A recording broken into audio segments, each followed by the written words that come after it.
Please stand clear of the doors. Por favor, manténganse alejado de las puertas.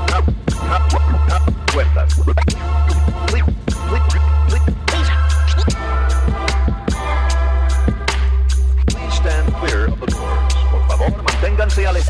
Because this here's the wildest ride in the wilderness. Hello, everyone. I'm Alicia. I'm Nathan. And I'm Rob. Welcome to episode 188 of Adventures and Mousecapades. On this week's episode, we are rolling out the red carpet for a true showbiz renaissance man. From puppeteering with Disney's finest to directing dolphins in Abu Dhabi. Yes, actual dolphins. Rob Lott has done it all. He is a storyteller, a director, a marathon runner, a podcast host, and someone who makes creative leadership look like an art form. Get ready to dive behind the curtain with the man who's redefined entertainment one joyful moment at a time. Welcome, Rob. My goodness, thank you so much. Wow, that was a heck of an introduction there. I'm so gosh, I would want to listen to this. Well, hopefully you can live up to it. So we'll see. Yeah, I hope so. Golly. So you've done a ton of work for and at Disney, and we'll get into a lot of that stuff. But where did your passion for Disney and storytelling come from? Was Disney a big part of your childhood? Yes, for sure. My mother actually was a fantastic Tupperware lady in the 1980s.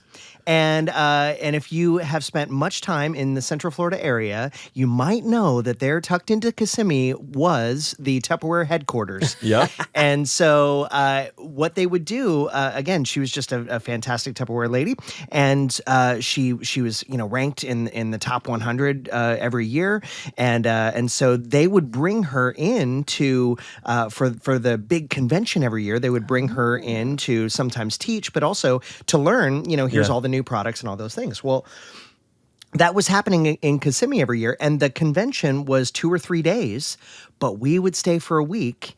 And since the travel and the lodging had already been paid for, my family, my sister and I, my mom and dad, we would all come here and then spend the rest of the week going to the Disney parks. And back in the day, they would buy the 7-10 day park hoppers that never expired, right? Oh. And so they would buy them, and we would use 2 or 3 days at a time, then just tuck them away into an envelope and come back and the next year and do it all over again and just use those. So so as far as I have always loved the Disney company, and I had I'm just now remembering, I had a picture on my bedroom wall, and it was Mickey dressed as like a live action Mickey dressed as like a businessman, and it just said Executive Mickey on it, and that might have influenced me a little bit of like, oh yeah, I could make this my job. I could make this my work. Look, Mickey goes to work and does a job. This is what he does.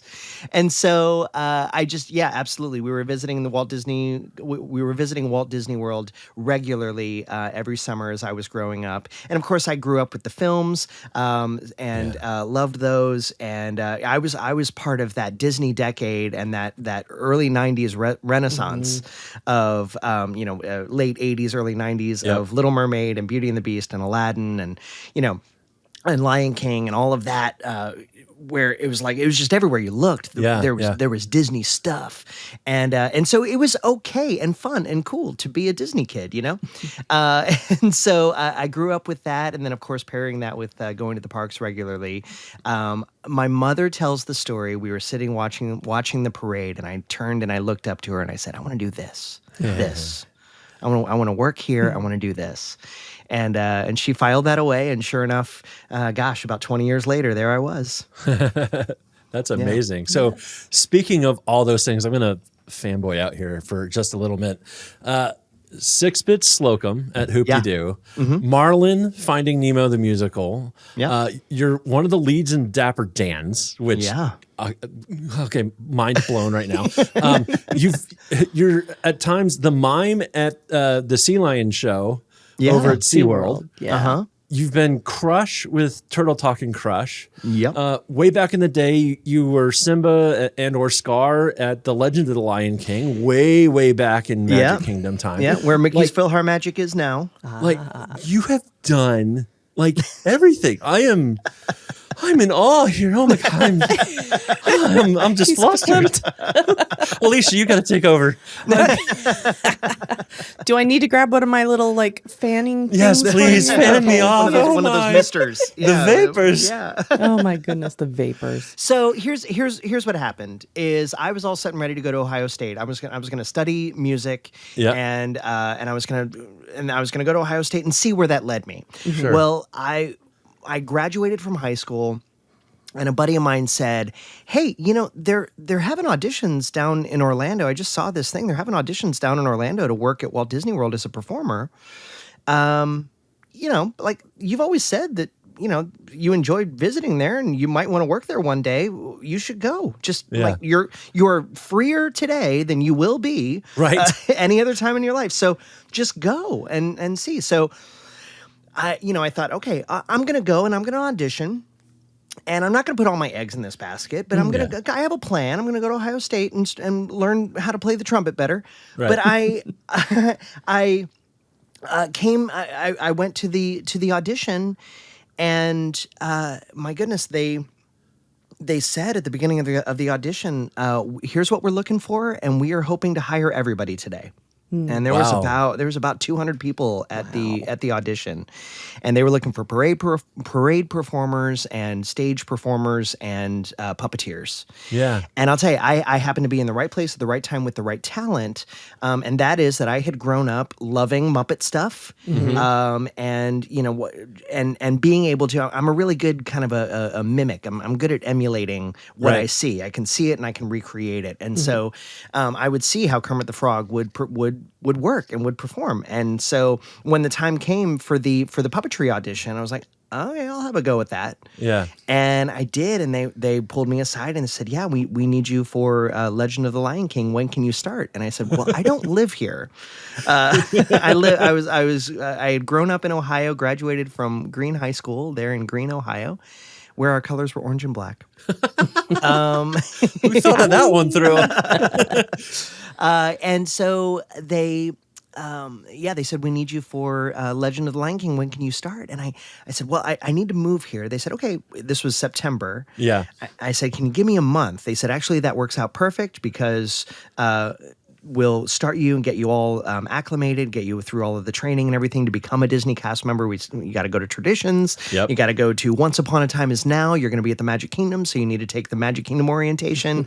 You'll be part of the character department, so you need to go and do full character training and all of that. And then in early November, we will start you in rehearsals for Legend of the Lion King. I said, okay, great. So I packed up a car, a little Ford Tempo, and and made my trek from Ohio down to Florida. And when I got here, I was just thinking about this with a friend of mine who's still a friend of mine to this day, and I actually sent her a message the other day thanking her as much because she gave me a couple of bits of advice. When I first got here, she goes, hey, I can tell you're ambitious. I can tell that you want to do a whole bunch of stuff here. It's really easy to get comfortable and get kind of stationary at Walt Disney World. Mm-hmm. There's always new stuff coming. There's always new stuff happening, and so it's really easy. The paycheck is every week, and it's really like you can just get really comfortable and sedimentary. Yeah. And I was like, okay. She goes, so here's the thing. That's not a problem. Just set yourself a time limit as to how long you're going to be here. Huh. And I said, okay. And in my head. And I said it out loud later, and in my head, I went 5 years. 5 years. I'm going to do this for 5 years. But I had a little caveat. I said 5 years as long as I'm doing something new and interesting. If I'm doing something new and interesting within the company, then I will hit reset on that 5 years. But if I find myself doing the same thing over and over and over again and being stuck in the same place, for more than 5 years, then it's time to go. Yeah. And here's the thing is that I've hit reset on that 5-year mark over and over and over again. And now I find myself a 25-year cast member at Walt Disney World. And yeah, it's true. I've gotten to do a whole bunch of different things and go to a whole bunch of different places. Got to work at Tokyo Disney Sea for a little bit. Yeah. But I've worked at all 4 parks and done shows and done all kinds of things at all the with all of that, as well as beyond in Central Florida, working in other places as well. We like to talk about we put up a good show that the parks, Universal, SeaWorld, Disney, that we're all in competition with each other and we hate each other. We don't. We really like each other. We believe that each other is worthy rivals. Yeah. And, Simon Sinek talks about, he's the Start With Why guy. And he talks about find your worthy rival. Find the rival that challenges you in a great way.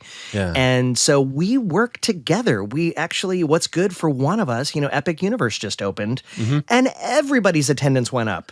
And so we're good with that. Yeah, bring everybody into town. You do Epic Universe one day, and when you're done with that, come on down the street. Right. And we'll be waiting for you. And then we'll open something new, and everybody will come into town. And it goes we all like each other, help each other, and get along just fine. And we enjoy the rivalry that is amongst all of us. And I say all of that to say I've enjoyed working at the other parks and having that opportunity to do other things. And we all do. Everybody works kind of a little bit everywhere. Right. Yeah. I love the positivity of all that. And it really harkens back to that original audition that you did. Like, how many times, we're musicians. We've done auditions before. We've raised a little theater kid who just was in a multi-hour rehearsal this afternoon for Beetlejuice Junior, and he does a traveling. I always call it's like select soccer for musical theater, and we're traveling all over the West Coast and stuff like that. So like we're in this, and auditions are absolutely a thing. And to walk into an audition with a couple hundred other people, and to have the folks running it go, hey, our ideal scenario is you all knock it out of the park and we hire everybody. Holy cow. Like, what a freeing experience to reduce that pressure, which brings out the best performances in everybody. I love that. I agree 100%. And there is for anybody who is looking to and interested in auditioning for the Walt Disney Company, American Idol put a bad taste in a lot of people's mouth when it comes to auditioning. They think that it's going to be those 3 judges on the other side of the table who are judgmental. And they think that that's going to be the case. But the reality is, this is for the most part true for auditioning really anywhere. But the reality is, when you walk in the room, they want you to be their answer to their problem. They have a problem that they're looking to hire somebody to fulfill this role in their show. Yep. That's the problem. And every person that comes through, they go, please, please, please be great. Please be great. We want you to be great. And they're rooting for you to be great. And especially at Disney, there is a Disney style of being a casting director at Disney that is incredibly, you're absolutely right. It is all about the positivity. It is all about what can we do to get you to the best state of mind that makes you the most confident so that you can show us your best. Yeah. And, I've been on both sides of the table, on the casting side as well as the auditioning side. And you're not going to lose the nerves. Yeah. But at the same time, to walk into a room where you're met with a smile and a so glad you're here. What do you have for us today? We're so excited to hear you.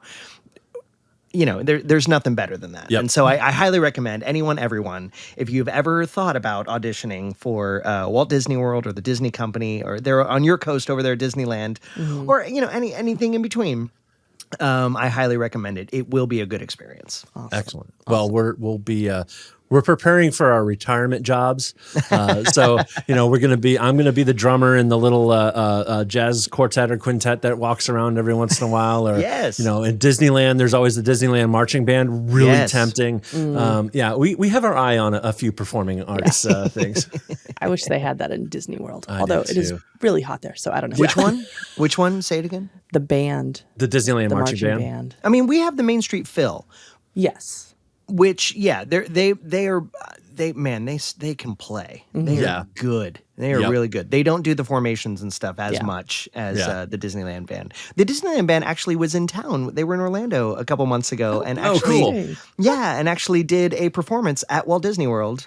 Nice. And it was really cool. Like they made a special announcement, and they were like, "Hey, the Disneyland band is here, and if you go in front of the castle, they were doing a special couple of sets there. It was fun. That's awesome. I would have been there. Drop of a hat. Yes. Okay, so mime, puppeteer, vocal lead. Your range is wilder than a Jungle Cruise Line skipper spiel. What role is one that stretched you the most artistically? The most artistically, and that last word is that's because I always say when it comes to performing at Walt Disney World, they're always looking for the triple threat. You know, classically speaking, the singer, the actor, the dancer, you got to have all three, right? Yep. But for the shows and the performers that perform at Walt Disney World and Disneyland for that matter, there's always that extra special skill. There's always that other thing, that fourth thing that they're going to kind of put on top of it where it's like, okay, yeah, we assume you know how to act, how to sing, and how to dance. Yeah. But now we need you to do that while you're also doing this other thing. And so I think the role that was most artistically challenging, stretched me the most, but also my favorite show, I would say, of all time at Walt Disney World was Finding Nemo the Musical. And Finding Nemo, the musical, still exists in a form at Animal Kingdom, but what it was in the before times, the classic version, Finding Nemo the Musical, I actually started on that show teaching the puppetry to the new performers coming in. Oh, wow. And so the new performers would come in, and we would walk them through the entire show and show them how to bring these puppets to life in order to tell the story that we were hoping to have told. But then the opportunity came for me to, again, kind of move from around the table and go to the other side of the room and pick up the puppets myself and become a performer in the show. So that's when I got to do Marlin. And that role, it's a 37-minute show. Right. And Marlin was on stage for about 35 of those 37 minutes. You were always on, and Marlin ran this gamut of emotion of being in love when the curtain first opens, being in love with his wife there, and then losing his wife, and then realizing I'm a single dad. I'm going to need to figure that out, and then we jump ahead, and now he's terrified and nervous for his son to send him off to school, and then of course the worst thing has happened. Now I've lost my son, and I need to go find him, and so all of that, and then then becoming friends with Dory, and then being able to find the son, and everything that goes with all of that, and having the courage then to let him go to school again. And to go through that whole gamut of emotions 3-4 times a day, 37 minutes at a time. It was, I think, the most. I will say, and anybody who has done it, it was probably the most challenging role that really any of us have ever tackled. Because again, it is that singing, acting, dancing, do all that stuff. Yep. Yeah. Oh, but also, here, hold this 8-pound puppet over your head for the next 37 minutes. Also, we're going to put this harness on you and raise you up about 15, 20 feet over the deck of the stage and have you do some flips and turns and things while you're doing that. Yeah, why not? Just, you just trained one for more that, thing. right? Yeah, absolutely. Yeah. Yeah, classically trained acrobat. We forgot to put that onto the resume there. But again, I will say, to their credit, they recognized Walt Disney World recognized nobody's coming in with the puppetry experience that we need them to have, and so they give you so much rehearsal time. Nobody's coming in with the aerial flight experience that we need them to have, so we give you that rehearsal time, and so it's what you get with the Walt Disney Company is that they fully support their performers. They fully give them what is needed, called for, and necessary in order to be able to do and perform at the level that our guests are expecting.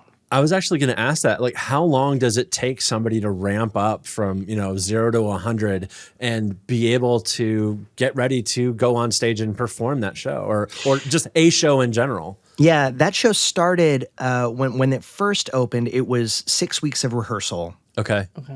From day one to the final night before they stepped on stage the next day. Right. To essentially a final night of dress rehearsal and then stepping on stage the next day in front of guests.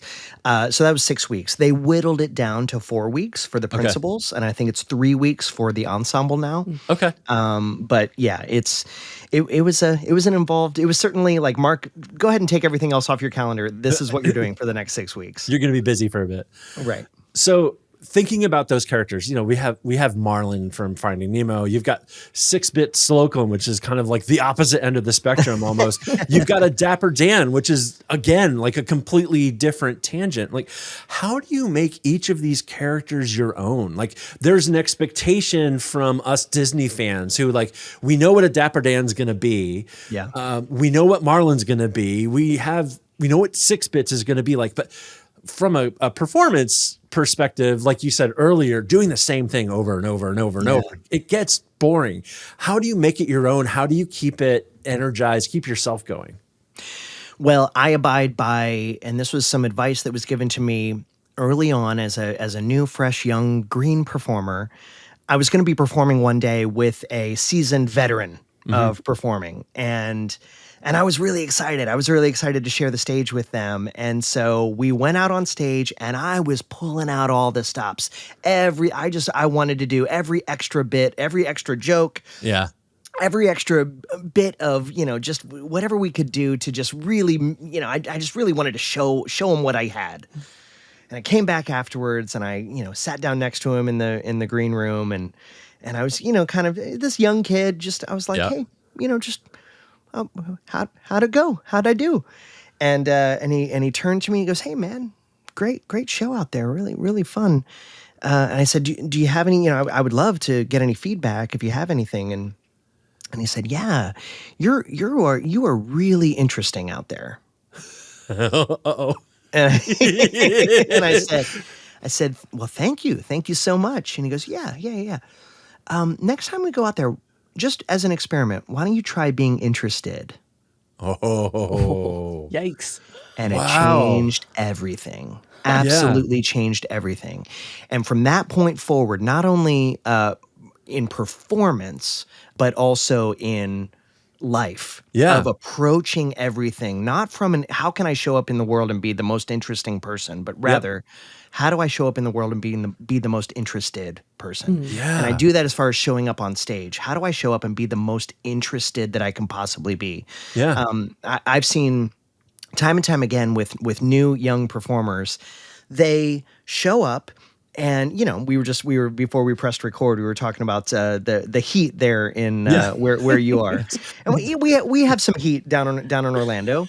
We're familiar with it. Yeah, and so so it gets hot, and that's not only outside but also on stage, and so young performers, they get going and they're sweating and they're as they're first starting, they're just, they come off stage and, need to change the entire costume because they're just soaked in sweat. Yeah.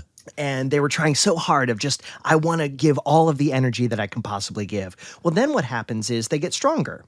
They get stronger, and they get acclimated to the climate, right? And after about 6 weeks or so, 6 months, they start going, well, I'm not sweating as much. Huh, why is that? You know what? I'm probably not working as hard. I've become lazy. You know what I need to do? I need to bump up the energy. I need to bump up the energy and I need to get back to that place where I come off stage soaked in sweat. Yeah. And now all of a sudden it's this frenetic, crazy, weird, like, what are you doing? You're just doing so much that you don't need to be doing. And it's not a question of laziness. It's just, no, you've just gotten stronger. Yeah. You've gotten stronger and you are acclimated to doing this work now. Yeah. So you're not as out of breath anymore. But here's what you don't need to do. You don't need to bump up your energy. What you need to do is keep your engagement 100% in check. If somebody is, energy fluctuates from day to day. but engagement is pass fail. Yeah. Are you fully there? Are you fully engaged in the performance that's there? That you are doing, that you are giving, that the performers around you are giving? Are you paying full attention to that? Are you fully engaged? Are you fully interested? Yeah. And if you're doing that, then I've actually learned shows fly by when I'm interested in the ones that I'm doing. It's when Yeah. I start looking for shortcuts and how can I do this with the least amount of energy? And I've gone through those seasons where it's like, Yep. how can I do this with the least amount of preparation, the least amount of energy, the least amount of engagement, and get away with it? Well, then actually the shows become really long. Like, oh, we're only at this point in the show? Yeah. Oh, I'm exhausted. Right, because you're trying to find shortcuts as opposed to just being fully in it. Right. And so that when you ask the question, how do you keep it fresh? That's a long-winded answer of saying, be interested, not interesting. Don't give full energy, give full engagement. Yeah. And as far as Marlin, certainly, Marlin it is what it is. Marlin, everybody knows what Marlin is supposed to be like. Right. And so that is an energy that is solid. Six Bits Slocum is great because it's not like an intellectual property character. Right. So if anytime you go to the Hoop-Dee-Do review there at Fort Wilderness and you go and you see the Pioneer Hall players there on stage, it's all of the characters are amplifications of the performers that are there. Right. And so I always like to say Six Bits just wants to be a part of the show. He hasn't been to any rehearsal. He doesn't know any of the script, but he just wants to be a part of the show. Can he just please be included? Yeah. And that's my take on that character. It's like, just please, Jim, just, can I be in it? Can I be part of it? I just want to be a part of all of this. But then also with Dapper Dans, it's, we use our real names. It's when I'm singing with the Dapper Dans, it's Rob, and I sing with my buddies, going on down the line of whoever happens to be in that day. Yeah. And and we talk to each other by name, and we introduce ourselves as ourselves. Yeah. And again, it's an amplified version of us. It's a Disneyfied version of us, so as to say. But at the same time, it is just us. And so, yeah, that's how I do it.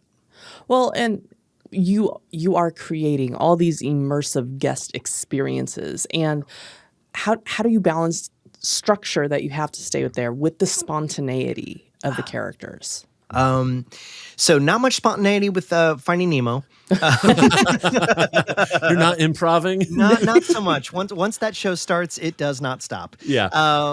But yeah, so here's the reality is, so it's you might have heard of the 5 keys, right? We got safety, courtesy, inclusion, show, and efficiency, right? Yep. And now I pay most attention to the show, the show element. But of course, we pay attention to safety, we pay attention to courtesy. But here's what it used to be: safety, show, courtesy. Inclusion wasn't on the list yet, but it used to be safety, show, courtesy, and efficiency. Well, what ended up happening was we were valuing show over courtesy. Yeah. And efficiency, which on paper looks really good. But the reality is, a lot of times, like, they would go, oh, well, we need to cancel this show because we're missing this one element. This one element that is not necessarily plot necessary. This one element that, it's not, we have a part of the set that is supposed to move and it's not moving. But can you still do the show? Well, we could, but it wouldn't be the show. It's not the best show possible. So let's go ahead and cancel. Yeah, but at the same time, people have been waiting out there for about 45 minutes. Yeah. Yeah, but it's not the show. So we need to we need to cancel it. So rightly so, there was a flip that happened. Yeah. Where they said, okay, hold on. What is the courteous thing to do? As soon as we know we can't do the show, let's let everybody know as quickly as possible. But if we can do a show, it may not be the show, but if we can do a show, let's do that. Yeah. And so then getting into the efficiency piece, efficiency is still on the list. It's last on the list, but it's still on the list. And so for me, there is a recognizing the structure of how to do what we do especially I think of the timeline of the Pioneer at Pioneer Hall for the Hoop-Dee-Do review. You know, it's about an hour and a half, 2 hour experience for the guest as they come in. Around that experience, there are bus schedules and there are other shows that night. There are also other cast members who are on other schedules that we need to work alongside the kitchen to make sure that food timing is coming out on time based on where we are in the show. So yeah, we have to pay attention to those things. And just quietly, don't tell anybody, but there's big, giant clocks on stage left and stage right that I can look over at any time. And there's benchmarks at any point in the show of going, this is where you need to be by this time. This is where you need to be by this time. This is where you need to be by this time. And one of our directors would say, well, we have had a couple of different directors over the 50 plus years that the Hoop-Dee-Do has been around. But a couple of the directors, one of the directors would say, you know, you have the roadmap. You have the roadmap of the script of the show. You can leave that roadmap, but make sure you know how to get back. Yeah. And then another director, he would talk about everybody has $1 to spend. You have $1 to spend outside of the confines of the script at the Hoop-Dee-Do review. And so when we're talking about kind of those, when you see, and every show at the Hoop-Dee-Do review, and I also believe every show at with the Dapper Dans, I always like to say, like, let's prove that it's live. Yeah. Let's prove that it's live. Let's do things for this audience that they know this is only happening for us right here, right now. Yeah. And so I have $1 to spend to prove that. And the other performers on stage have $1 to spend. And now I can't spend, I might only need to spend 15, 20 cents, you know, in order to do my proving. But as far as what I'm allowed to spend outside of the script. But I don't want to take away any of the $1 that the other performers have to spend, right? Sure. Let them also have their space to do what they need to do. Sure. And same thing then with Dapper Dans, where it is, you know, there's a big giant clock on Main Street, USA, and it's not there just for the decoration. It's there for all of us to be able to glance at and make sure that we are staying within. Because, all right, think about this: when somebody stops for a Dapper Dan show, especially this day and age, when somebody stops for a Dapper Dan show, they are potentially missing a fast pass somewhere. They are potentially missing or they might be late to a dinner reservation, right? Yeah. Or a lunch reservation. So it is a high honor that they are stopping for us. Yeah. And I used to say, you know, well, my goodness, what happened? Why is it such a bad thing that our 20-minute show became 22 minutes, became 23 minutes? Why is that so bad? The audience was there. They were having a good time. You go, well, because they're not here just for the Dapper Dans, Rob. Yeah. There's other things to do. And if you take more than what we've asked for, it's a little bit selfish as a performer to want to hold somebody beyond what we've agreed to. And so sending them on their way to go and enjoy Space Mountain, that's okay too. So I have kind of a logistical question, and it's okay if you don't want to give the whole inside baseball answer, but I think we'd be okay. How many Dapper Dans are there, like on average? Yeah, so there's 2 full-time quartets. Okay. And then they cross over on Wednesdays. So Okay. we actually 2 full-time quartets, and on Wednesdays, one group does the AM up on the street while the other group is in rehearsal. Okay, got it. And the Dapper Dans are always in a constant state of rehearsal because Dapper Dans are not only needed and necessary on Main Street, USA, but they get called on a lot for special events and other things to be other places. And so there's a regular occurrence where, and there's also new guys coming in on a regular basis. We cycle through, every year we have a full rehearsal process and bring new guys in. There's always new material to learn and also old material to brush up on and just keep all of that good and steady in the book and in the rotation of music that we do. Yep. But yeah, 2 full-time quartets, but I am one of the subs that fills in for the full-timers when they, you know, want to go on vacation, which they, people like to, even though they live in the vacation capital of the world, sometimes it's nice to leave town for a little bit. Indeed. Got to take care of yourself. Yeah. Exactly. I have to admit that one of my Disney highlights is Alicia sprung on me a happy birthday dedicated to me from the Dapper Dans. Yep. I was, I think, buying the photo pass. Our daughter was 4.5 at the time. Yeah. She's now 20. Yeah. So this is a few years ago. Yeah. And I was doing the checkout at the counter after the photo session, after Bibbidi Bobbidi makeover and all the rest of that stuff. And all of a sudden, the Dapper Dans are behind me singing me happy birthday. And it was just the most incredible thing ever. It was great. You know, I Dapper Dans is one of my most favorite things that I've, the legacy of that group. Some people know, not everybody knows, the Dapper Dans are one of Walt Disney's original ideas for Disneyland. And, you know, his favorite day of the year growing up in Marceline was July 4th. And he loved it because there was a parade, there was fireworks, and he goes, wouldn't it be great if there was a place where every day there was a parade and every day there was fireworks and there was a barbershop quartet on the corner singing, you know, just music from my childhood. Wouldn't that be great?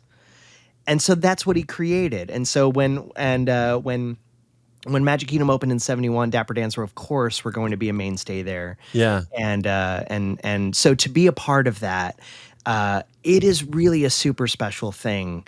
I recognize how special it is. First off, like barbershop quartets, I am aware of the circle of barbershop quartets that exist in the world.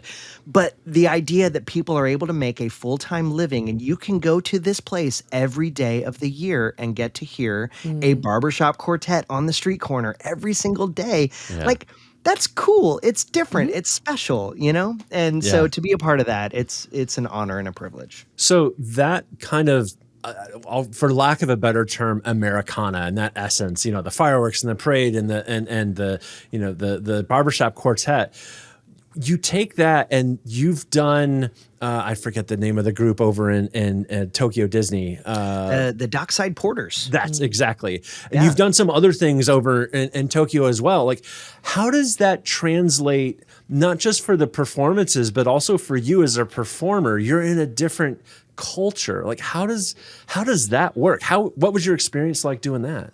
My experience over there was amazing. I was there for 13 months, and so certainly long enough to fully immerse myself in the culture and get to be a part of it. The only problem was I had a number of other performer friends that were performing at other places in the park that required them to learn Japanese, not only learn Japanese, but learn it well enough to be able to improvise in Japanese. Oh my. And so they wanted some of these, you know, very American stature looking people coming to the parks, because that's what gives it its for the Asian culture over there. It gives them, you know, here is something different that we don't have here. Here's a different look and a different energy of a performer. So they wanted the Americans and the Australians come over there and be able to bring that. But then it was also like, but we need to understand you. So please speak in Japanese. So they would be given these binders of phrases and scripts and everything to learn. Wow. We worked in an area literally called the American Waterfront at Tokyo Disney Sea. And our director said, gentlemen, would it be okay if you mainly spoke English? Oh no. Oh, okay, fine. Yeah. Oh gosh. Okay. Yeah. That'll be okay. Yeah. We will make this sacrifice. Now I will say I didn't learn as much Japanese while I was over there as I could have and should have. But it's true. I mean, when you're in it and you're surrounded by it, you learn it, and you learn the culture, you learn the traditions, and you learn how to be a member of this society. Yeah. And also, before I went there, I was 23 when I went, and I was 25 when I came back. And before I went, a buddy of mine pulled me aside. He was about maybe 10, 15 years older than me, pulled me aside and he goes, "Hey, you are about to become a member of a very small club of people, and it is the World Travelers Club." And all of a sudden, you will have, when you get back to the States, you're going to have a whole lot more patience for people who don't know the language. You're going to have a whole lot more patience for people who don't know how to move about and live in this world, in this society, in this culture that we have over here. You're going to realize literally how small the world is. Yeah. And so enjoy it while you're over there, but also recognize when you come back, you will be a different person. And that has been 100% true, where I've gotten to go and visit a whole bunch of go to a lot of different countries, a lot of different continents, and be able to perform and write and direct all over the world now. Yeah. But my goodness, you learn pretty quickly how small the world is. And also to your question, what are the things that are universal? What are the things that get laughs everywhere? What are the things that get smiles everywhere? What are the things that make couples just squeeze each other a little bit tighter everywhere? You know, what are those things? And there are things that just elicit smiles no matter what. There are things, no matter what you are, who you are, where you are, you learn what those things are. Yeah. And it's great.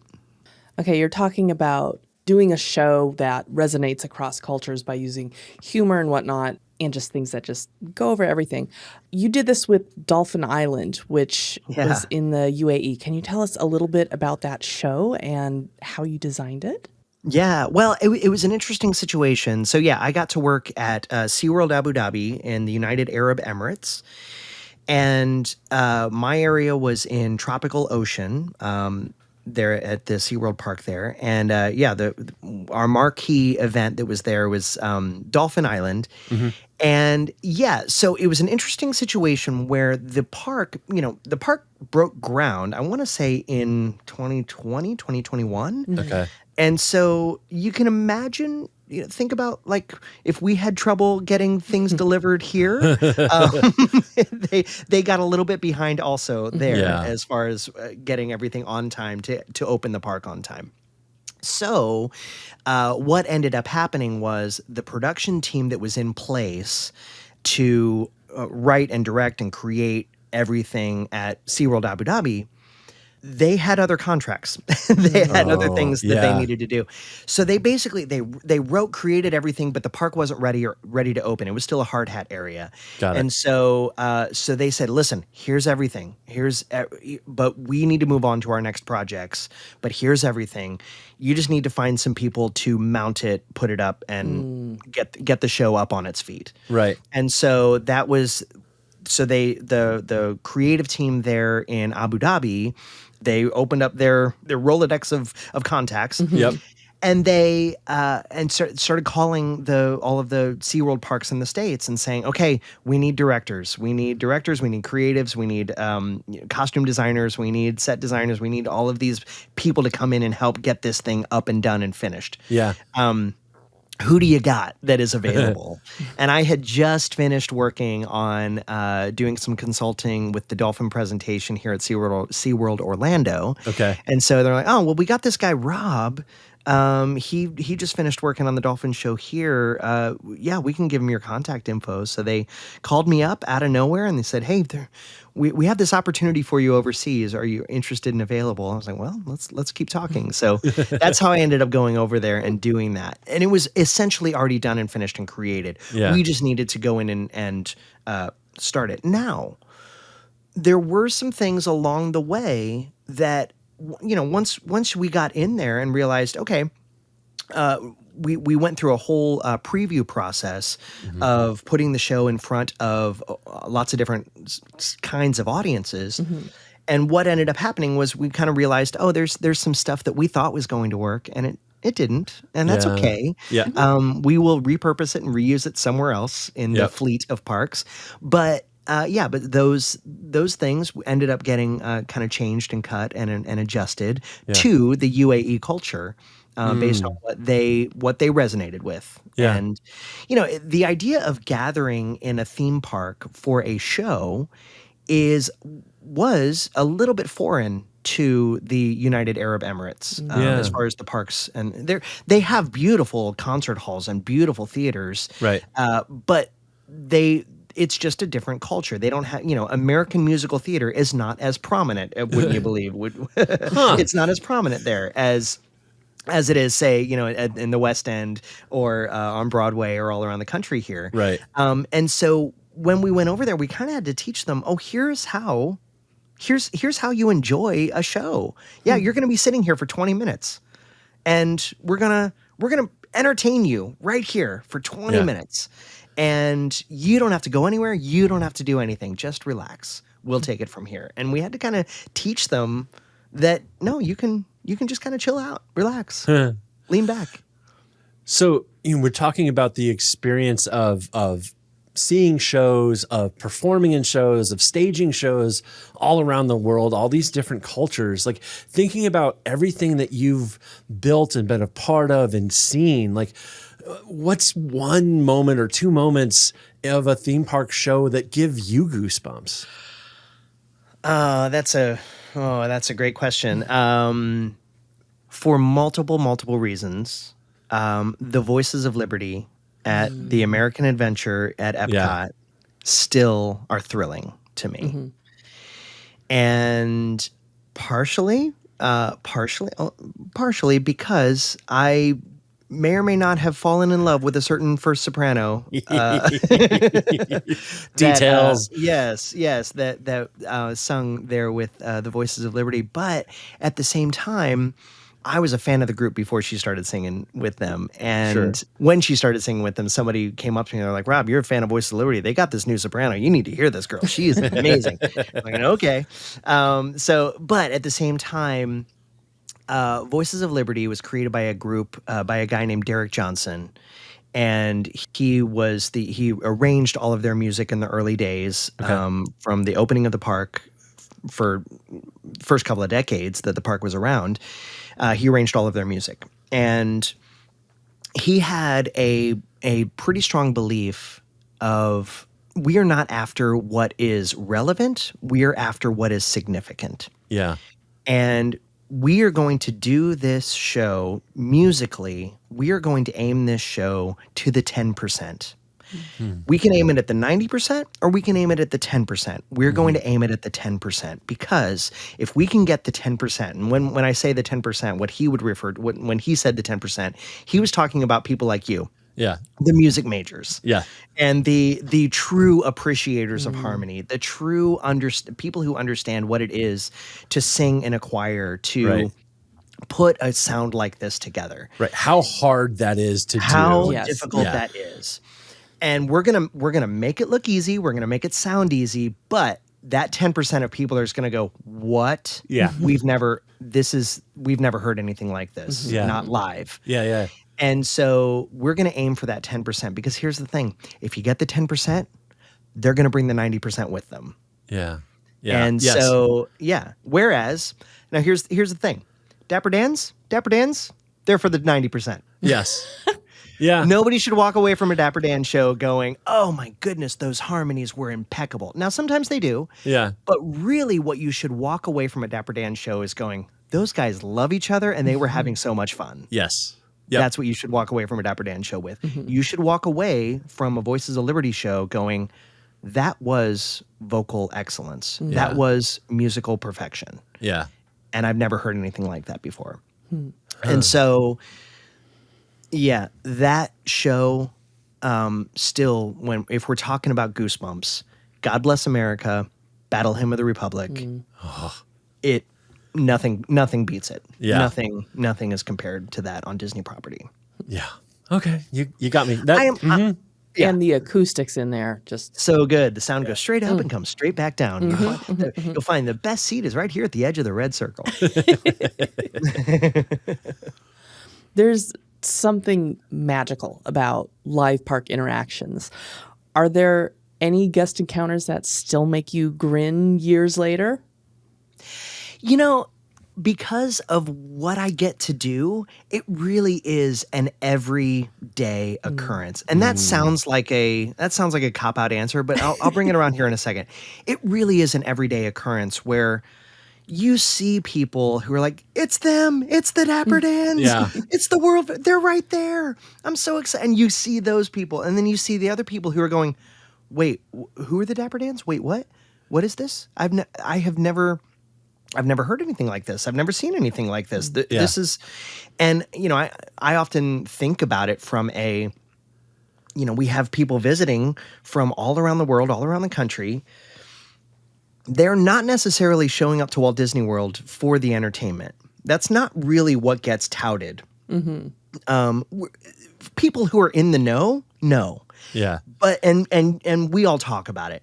But for the most part, the ads and everything aren't really saying, look at this, look at the entertainment. What the ads are saying is, look at these new attractions. Look at the, Right. Walt Disney, of course, famously said Disneyland is the star, not any one attraction, not any one performer. Disneyland is the star. Right. So I think thinking of it the same way. World is the star. Walt Disney World is the star. Magic Kingdom is the star. And everything that's in it, that is the draw for most people. But then they get there, and I remind myself on a regular basis of going, not only is Marty Sklar was famous for saying, every day is somebody's first day at the Magic Kingdom. So we have to be great every day. We have to knock it out of the park every day. But then also, I like to think about it as, not only are we doing this show for the first time for somebody, we could very well be introducing somebody to live theater for the very first time, to live performance for the very first time. Yeah. They just haven't where they are coming from. They just don't have it there, and they're getting here and they're seeing it and experiencing it for the first time. And we might ignite something in someone that has them go, oh, my whole life trajectory has just changed. Yeah. This is what I want to do now. I want to surround myself with this kind of thing. So but then to go back to answer your question a little bit, what's really fun, it is an everyday experience, but what's really fun is when they come back and again and again and again. And especially if I saw somebody just last night, they go, hi, you don't remember me. And I go, I do remember you. I remember you. Back table at the Hoop-Dee-Do review. That's where we first met. And it was in Orlando, and she's now back as a college program. Oh, wow. Person. Yeah. But I go, yeah, I absolutely remember you. Yeah. Because you said that this is where you wanted to be and this is what you wanted to do. And we had a good conversation about it.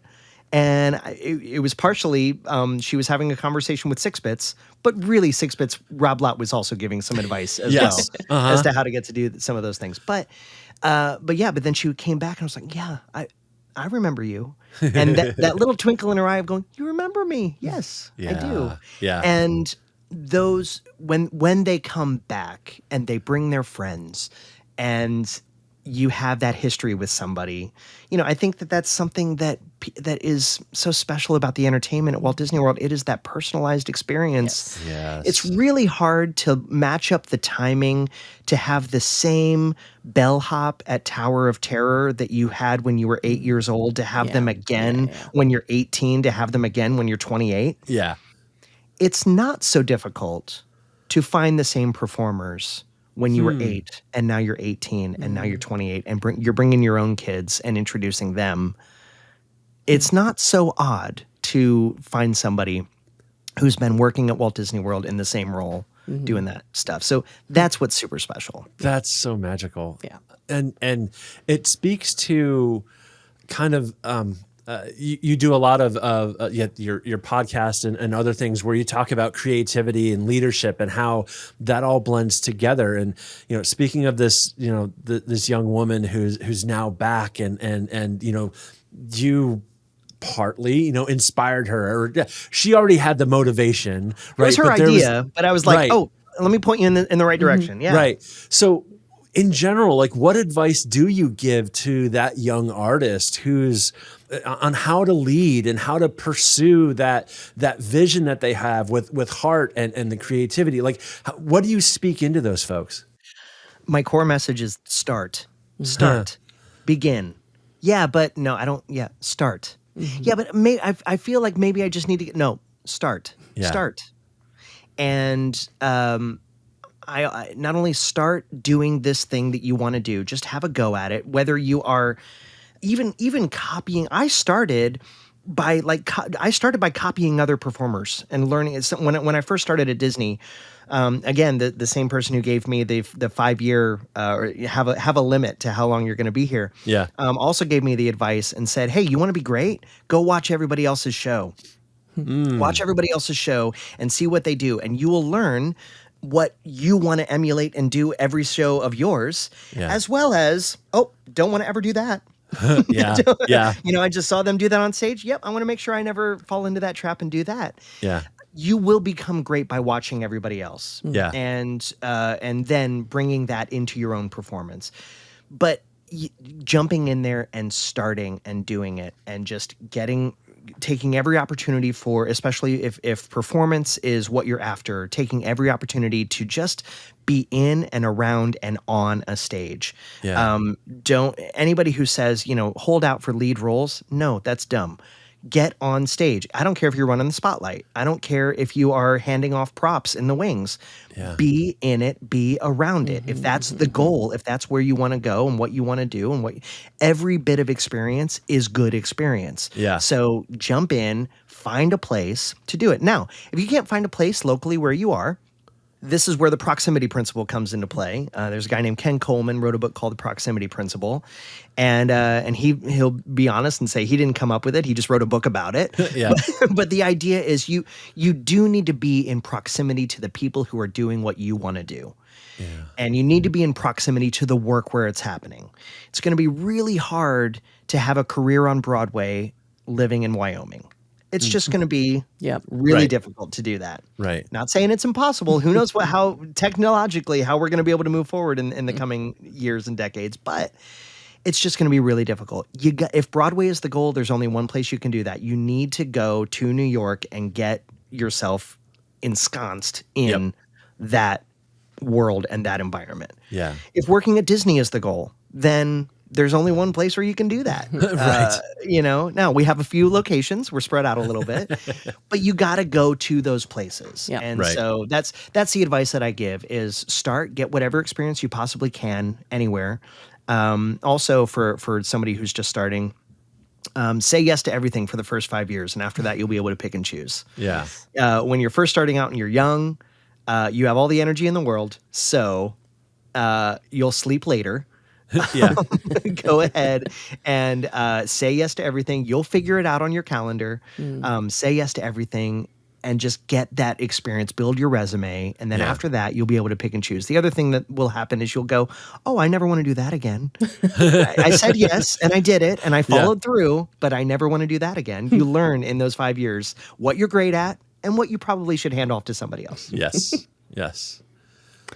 If you could reboot any retired Disney show, what would it be? And would you do any reimagining to it? Couple come to mind. I loved. Did you ever see the? I forget the name of it, but it was the Tijuana. Oh, Tijuana Showboat Jubilee. Oh, no, that doesn't sound familiar. Yeah, it was. It was one summer. Okay. And it was on the Rivers of America on Right. the Mark Twain riverboat. The parade would start in Frontierland, and it was Tiana, and she had a brass band, and they would play this New Orleans style music, and have a parade, like a New Orleans style parade that got them to the riverboat. And then the riverboat would go out into the middle of the Rivers of America, and they would do the whole show out there. So you could kind of like Fantasmic at Disneyland. You could gather around Frontierland and watch the show, and they had guests on there that kind of did, again, kind of like Fantasmic style. They taught them choreography to do with these flags and things, and Right. it was just so much fun. It was so much fun, but it was just one summer, and it coincided with the with Princess and the Frog, that film coming out. And once that came out, then they never did it again, and I just thought, it was like, this is what you want. You want Magic Kingdom to be this kind of stuff all the time. That would have been perfect for opening Tiana's Bayou Adventure. Agreed 100%. You know what? In true Disney style, though, no good idea ever gets completely put on the shelf, because when Maleficent decided to go up in a conflagration at Disneyland a couple years ago now. Yeah. We were in Disneyland a little while after that, and we saw that show that you're talking about, not the parade part of it, but we saw Tiana and a New Orleans jazz band on a float parked right there in the water. Yes. Yeah. And it was amazing. And honestly, we doubled back and just parked and enjoyed it. So much fun. Yeah. Yes. Yeah. And I am all about, my personality type is just lends itself towards fun and excitement. And, if it's not fun, I don't care to be a part of it. So, so I'm just always looking for those fun for the sake of fun type stuff. Yeah. And I feel like there's opportunity around every corner to create fun for people. Yeah. Right. Yeah. So that's something I would also, this is just me. I would take Finding Nemo the musical and bring it back to its full original 37-minute version. I just think it was the most creative, artistic, theatrically fulfilling show. Whether I would be a part of it or not, that's not it. I just think it was now what they have going on now is great. And the people who worked on it and are working on it are fantastic. And it really is, it's still a great show. Yep. I thought Finding Nemo, the musical, was a very special capsule in time of Disney creative entertainment. Yeah. All right. This is going to be a rather difficult question, so prepare yourself. All right. You've run 7 marathons. Yes. What's harder, mile 21 or tech rehearsal? I am built for tech rehearsal. Nobody is built for mile 21. No, my goodness. The story goes, the first guy who ran a marathon, he died. Right. So, yes. So this is what we're doing. Why are we doing this? Yes. Yeah. Did you not get the hint thousands of years ago? What are you doing? But I'll tell you, what it was. My wife was working with some people a number of years ago, and they were like, "Hey, let's all get together and go to the finish line of the Princess Half Marathon. Right. Let's go to the finish line and cheer for everybody." I was like, "Well, that sounds fun. It sounds fun. So yeah, I'm in. I'll go. I'll do that." Yeah. So I got up and I went and I watched these people finishing the half marathon, and I saw the relief and the joy and the I did it. I set a goal and I did it. I saw that on their face, and I turned to Kate and I said, I feel like I want to do that. I feel like that's something I want to do. And she goes, "Okay." And before I knew it, she had bought me a bib to do a half marathon. And I was you like, have to do it now. Okay, so here we go. I'm in it. We're going. But yeah, it's addictive, and those the Run Disney experiences, they were super fun. It has been a while since I've run a marathon. The last one I ran was in 2020. And they shut them down for a little bit. Yep. And then, and when they brought them back, I said, "Hey, that was something fun that I did for a little bit."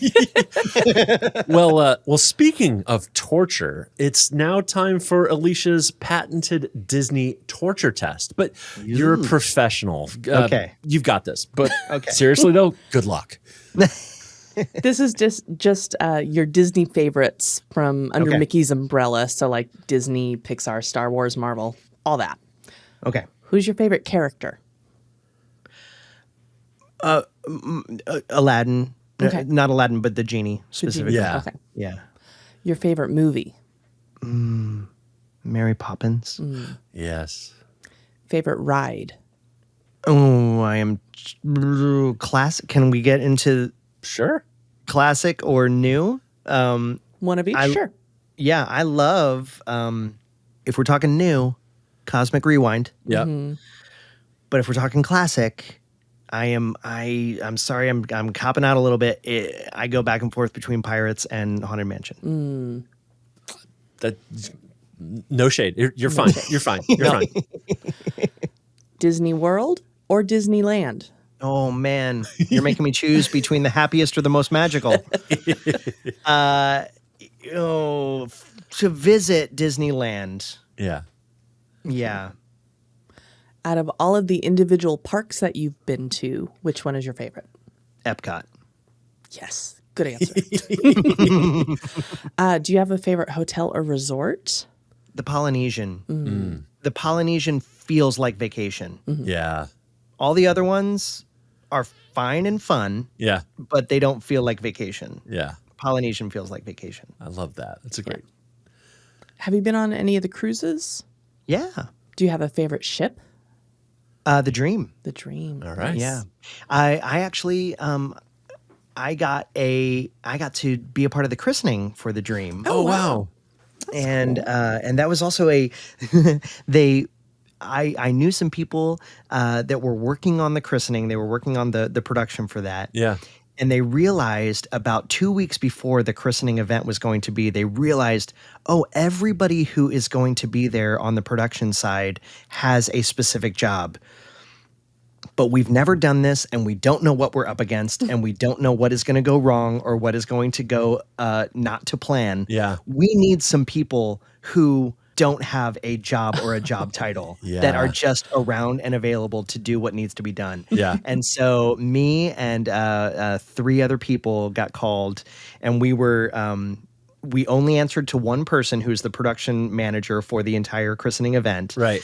And she would go, here's what I need for you to do. Here's what I need for you to do. And sure enough, we were hit with rainstorms. This was an outdoor event that was going to be televised on Good Morning America. Oh. And so this thing needed to be ready at 8:30 a.m. on this day. It needed to be ready. But we were hit with torrential downpours leading up to that.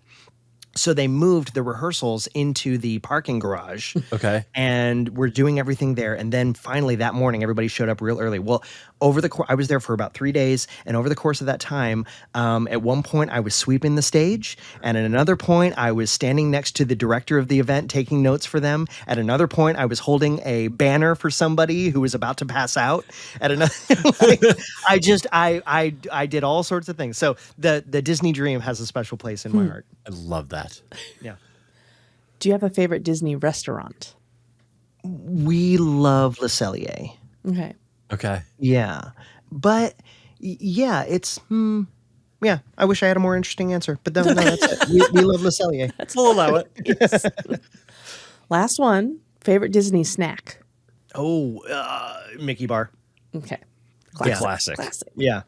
Hey, you survived. Hooray! Congratulations. I came out on the other side with my ears intact. There you go. Your Mickey ears, of course. Yeah. Where can people find and follow you these days? Anything you want to plug? Yeah. Well, golly, I am at Rob A. Lott, 1 B and 2 T's on the socials, as well as my own podcast, Leading Creative Podcast, and then the podcast I do with my sister, which is Let's Talk Soon. She is a teacher and a New York Times bestselling author. And I am an actor and a director. And we are brother-sister artists. And so we have conversations about what we are reading about, writing about, thinking about, and speaking up about on that podcast, Let's Talk Soon. And then coaching, consulting, and creative development. That is what my company, Blue Trumpet Creative, does. And you can learn more about starting whatever it is that you are hoping to get off the ground. We can help with that. You can learn more at bluetrumpetcreative.com. That's amazing. Well, Rob, I have to say that not only are you interesting, but we are incredibly interested in whatever you do next. So thank you so much for being on with us tonight. Thank you so much. You two are a delight, and what an honor and what fun this has been, speaking across the country. Yes. Exactly. Thank you so much. Putting together podcasts is a lot of work. And it is conversations like the one we just had with Rob that make all that time and effort and blood and sweat and a few tears completely worth it. That was so inspiring. Yes. I am ready to do another 200 podcast episodes right now. I loved talking with him and just learning everything and hearing his stories. Perfect. It was so good. We hope you enjoyed listening to Rob. Please do go ahead and follow him on socials. And if you see Rob with the Dapper Dans or 6 Bits Slocum hanging around the Hoop-Dee-Do, absolutely give him a shout out because he's one of the people that really makes the Disney magic happen. Yes. Well, please remember we are not affiliated with Disney or their subsidiaries. These are personal opinions and suggestions based on our own experiences. We recommend working with a travel agent or contacting Disney directly to plan your perfect vacation. If you have questions or suggestions or would like to be interviewed on our show to share your Disney experience, please send us an email to podcast@ourmousecapades.com. You can follow us on socials. We are at Our Mousecapades. You can find us on Instagram, Facebook, Threads, and YouTube. And please give us a rating and review in your podcast app. That's either Apple Podcast or Spotify or wherever. Just, you could do skywriting. You can tattoos, like whatever you need to do. Spread the word about us. That really helps the world find us. And of course, do not hesitate to share us with your friends and fellow Disney lovers of all ages. Thanks for listening. We'll be in your ears next week. And maybe not a tattoo. Yeah, don't do that. Bye-bye. Thank you for flying Star Tours. Bye-bye.